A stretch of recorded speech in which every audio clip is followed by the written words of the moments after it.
ओम शांति। 22 अप्रैल 2025। बाबा के महावाक्य।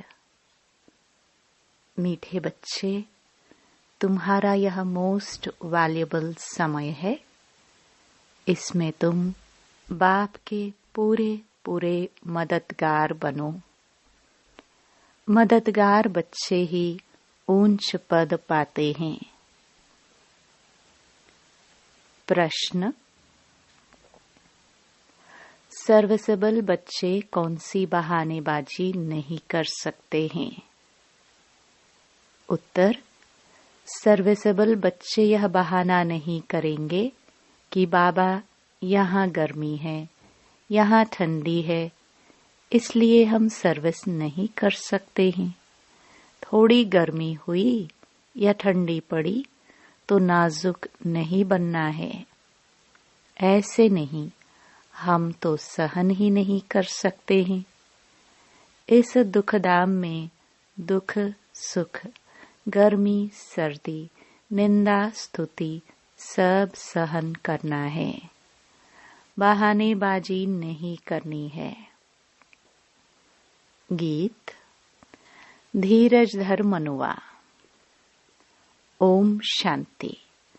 बच्चे ही जानते हैं कि सुख और दुख किसको कहा जाता है।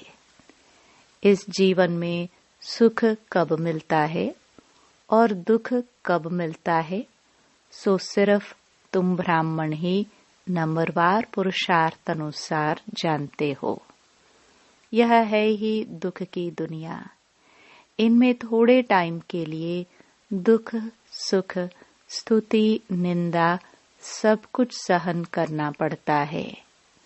इन सब से पार होना है। कोई को थोड़ी गर्मी लगती तो कहते हम ठंडी में रहे।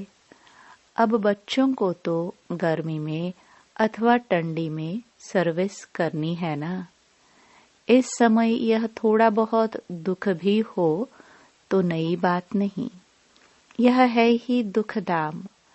अब तुम बच्चों को सुखदाम में जाने लिए पूरा पुरुषार्थ करना है। यह तो तुम्हारा मोस्ट वैल्यूएबल समय है। इसमें बहाना चल न सके।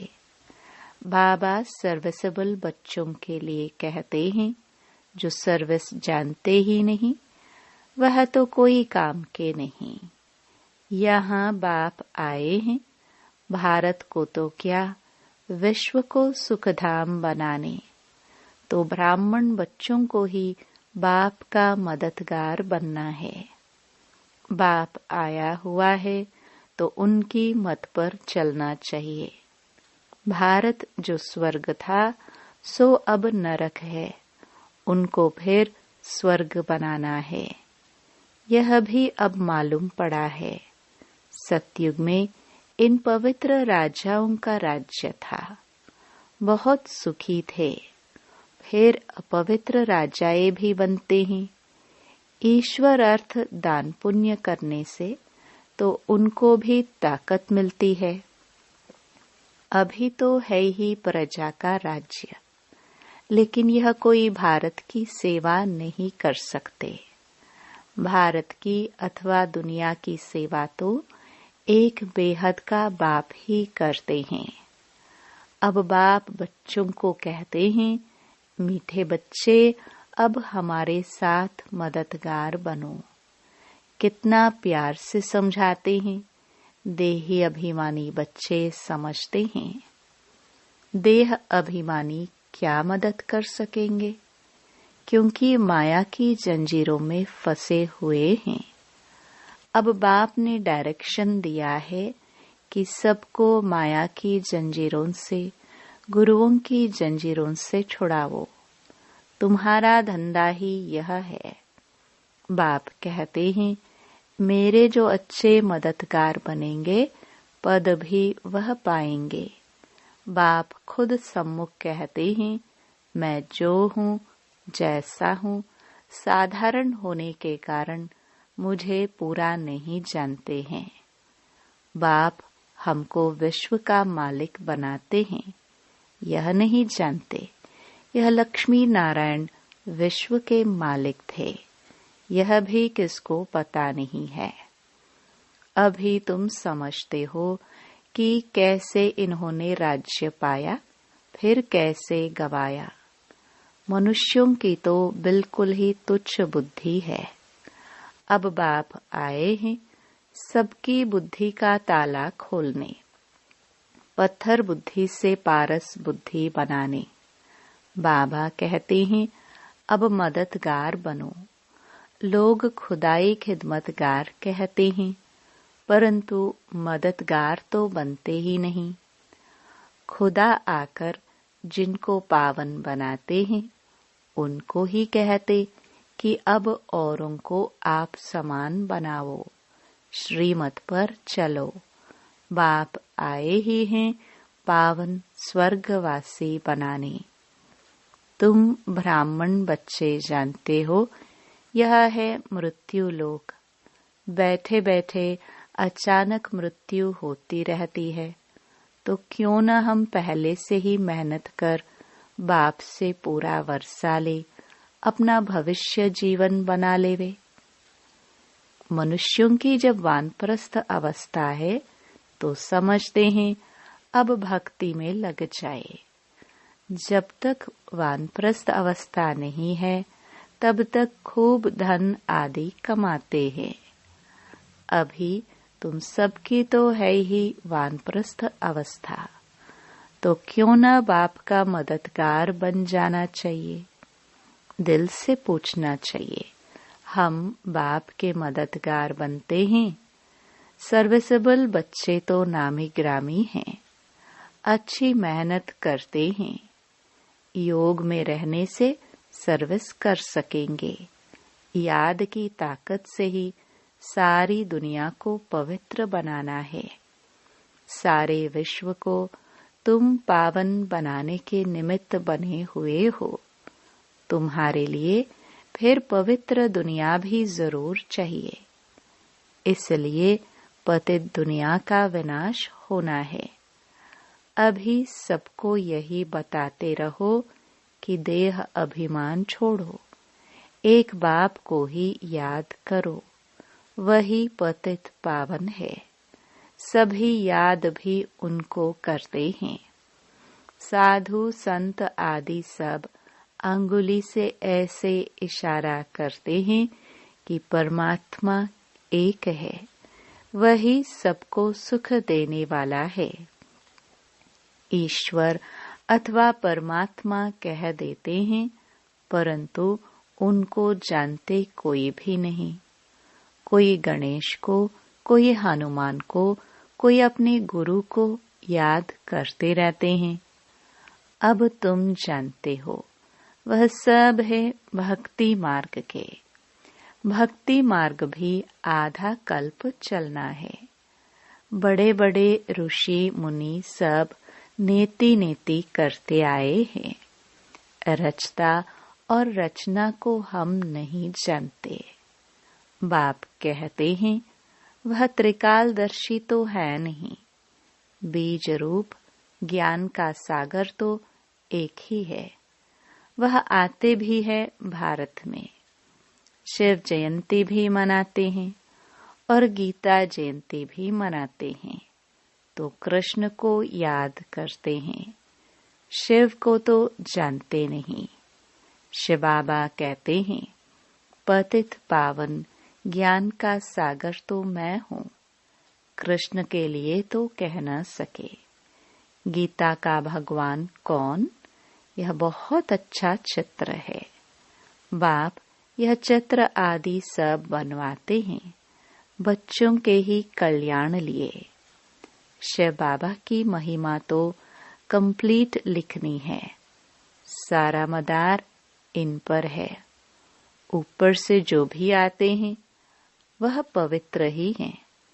पवित्र बनने बगैर कोई जा ना सके।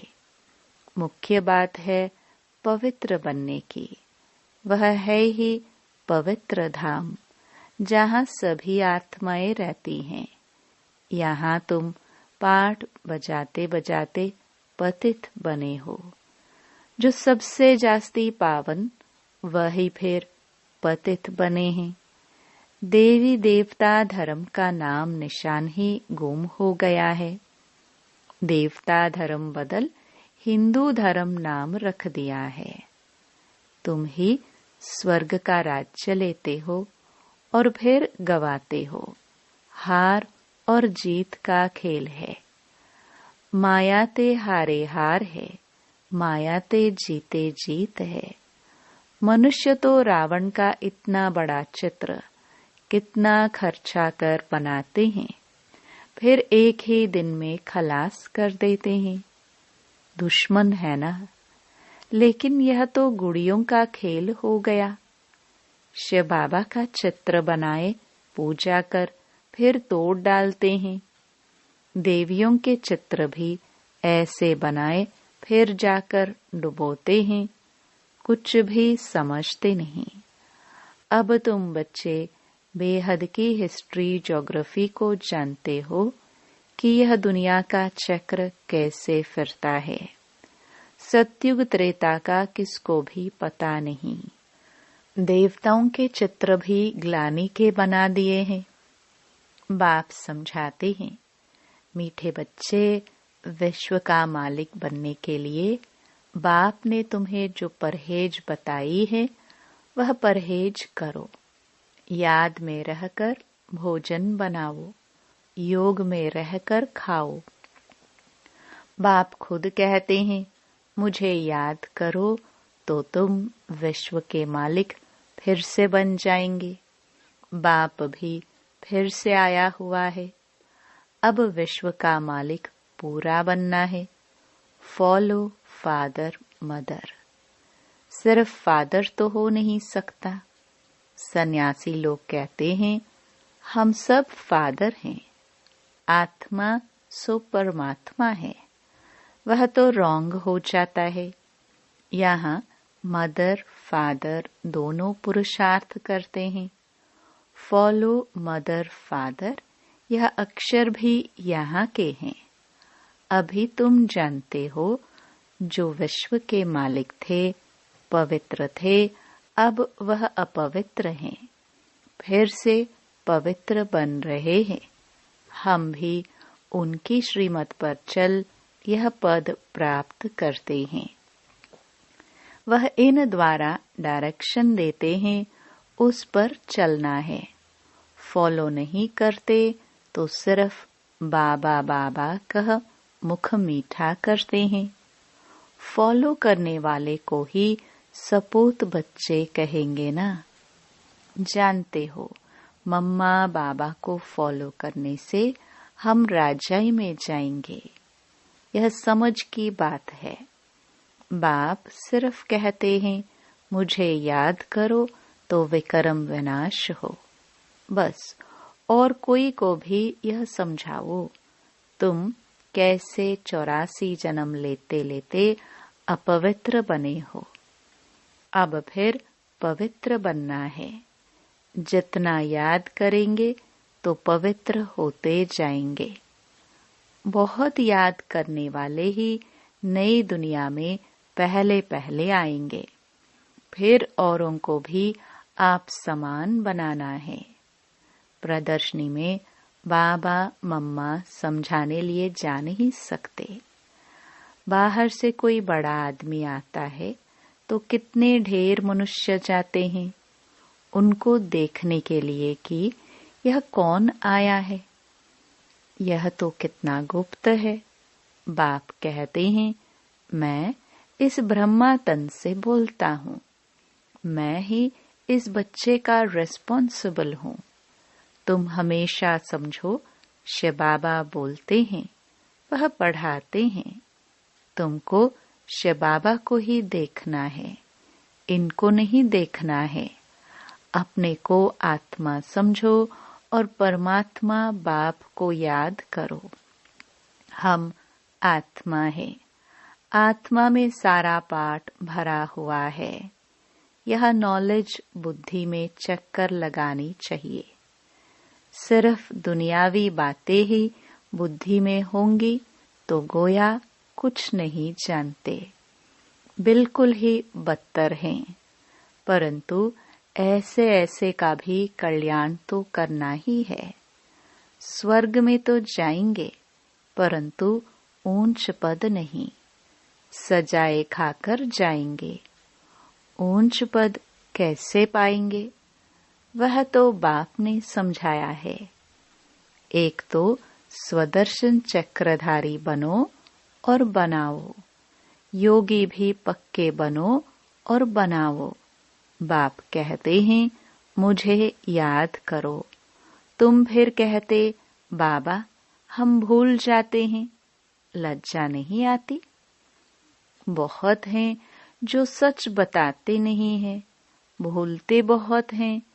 बाप ने समझाया है, कोई भी आए तो उनको बाप का परिचय दो। अब 84 का चक्र पूरा होता है, वापस जाना है। राम गयो रावण गयो, इसका भी अर्थ कितना सहज है। जरूर संगम युग होगा, जबकि राम का और रावण का परिवार है। यह भी जानते हो सब विनाश हो जाएंगे, बाकी थोड़े रहेंगे।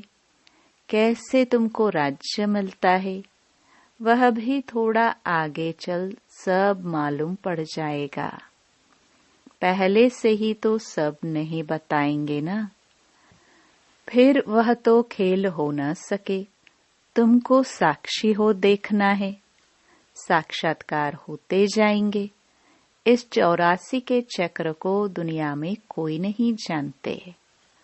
अभी तुम बच्चों की बुद्धि में है, हम वापस जाते हैं। रावण राज्य से अभी छुट्टी मिलती है, फिर अपनी राजधानी में आएंगे।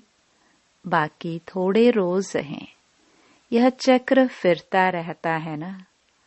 अनेक बार यह चक्कर लगाया है। अब बाप कहते हैं जिस कर्म बंधन में फंसे हो उनको भूलो।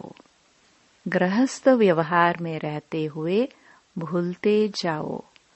अब नाटक पूरा होता है, अपने घर जाना है। इस महाभारत लड़ाई बाद ही स्वर्ग के गेट्स खुलते हैं। इसलिए बाबा ने कहा है यह नाम बहुत अच्छा है, गेटवे टू हेवन। कोई कहते हैं लड़ाइयाँ तो चलती आई है। बोलो मुस्लिम की लड़ाई कब लगी है? यह मुस्लिम की अंतिम लड़ाई है। 5000 वर्ष पहले भी जब लड़ाई लगी थी तो यह यज्ञ भी रचा था। इस पुरानी दुनिया का अब विनाश होना है, नई राजधानी की स्थापना हो रही है। तुम यह रूहानी पढ़ाई पढ़ते हो राजशाही लेने के लिए। तुम्हारा धंधा है रूहानी, जिस्मानी विद्या तो काम आनी नहीं है, शास्त्र भी काम नहीं आएंगे। तो क्यों न इस धंधे में लग जाना चाहिए। बाप तो विश्व का मालिक बनाते हैं।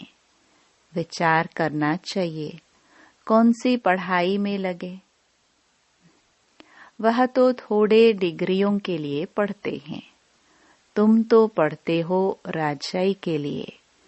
कितना रात दिन का फर्क है।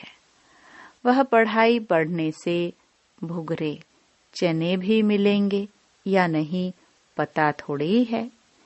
किसका शरीर छूट जाए तो भुगरे भी गए। यह कमाई तो साथ चलने की है, मौत तो सिर पर खड़ा है। पहले हम अपनी पूरी कमाई कर लेवे। यह कमाई करते करते दुनिया ही विनाश हो जानी है। तुम्हारी पढ़ाई पूरी होगी तब ही विनाश होगा।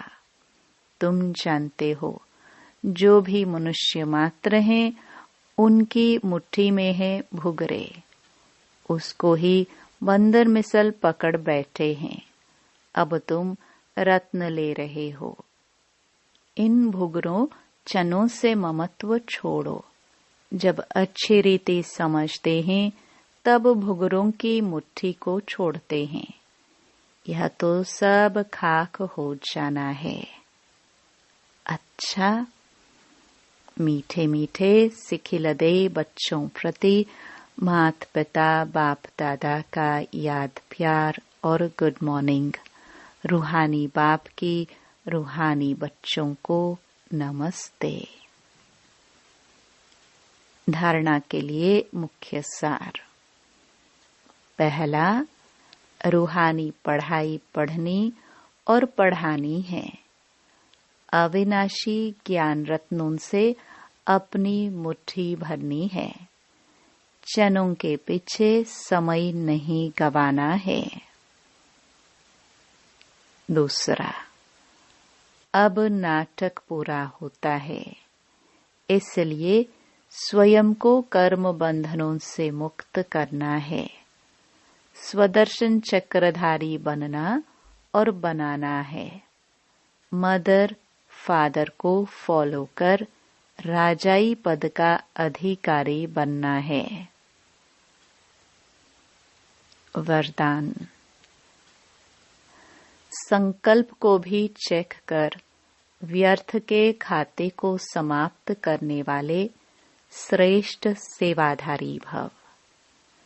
श्रेष्ठ सेवाधारी वह है जिसका हर संकल्प पावरफुल हो।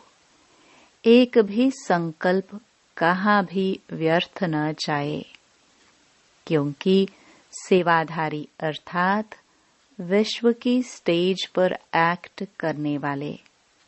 सारी विश्व आपको कॉपी करती है। यदि आपने एक संकल्प व्यर्थ किया तो सिर्फ अपने प्रति नहीं किया, लेकिन अनेकों के निमित्त बन गए। इसलिए अब व्यर्थ के खाते को समाप्त कर श्रेष्ठ सेवाधारी बनो। स्लोगन। सेवा के वायुमंडल के साथ बेहद के वैराग्य वृत्ति का वायुमंडल बनाओ।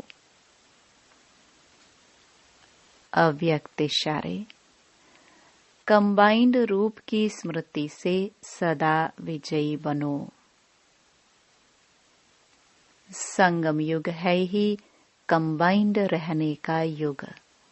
बाप से अकेले हो नहीं सकते, सदा के साथी हो। सदा बाप के साथ रहना अर्थात सदा संतुष्ट रहना। बाप और आप सदा कंबाइंड हो तो कंबाइंड की शक्ति बहुत बड़ी है। एक कार्य के बजाय 1000 कार्य कर सकते हो, क्योंकि 1000 भुजाओं वाला बाप आपके साथ हैं। ओम शांति।